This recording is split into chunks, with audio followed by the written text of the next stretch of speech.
কাকদ্বীপ আশ্রম থেকে আমাদের সঙ্গে কিছুদিন আগে যোগাযোগ করেছিল যে আমরা যদি কিছু জামা কাপড় তাদেরকে জোগাড় করে দিতে পারি।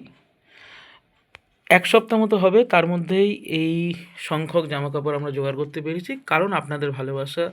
তোমরা সবসময় সিএসএসের পাশে থাকো, সিএসএসকে ডোনেট করো কাজে।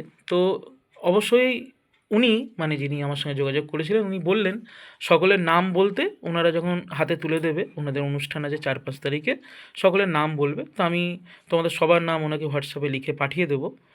রিমি এবং আমার মাকেও ধন্যবাদ জিনিসগুলোকে এক জায়গায় অর্গানাইজ করে এত সুন্দর করে রাখার জন্য, কারণ একটা মানুষের হাতে দেওয়ার আগেও তো সেই জিনিসটা করতে হয়।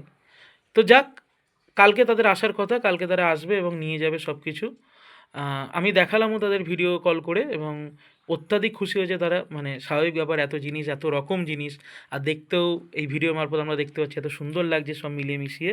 তাদেরও মন খুব খুশি, কারণ যাই হোক, গরিব মানুষদের হাতে তো পৌঁছাবে। আবার ধন্যবাদ সকলকে।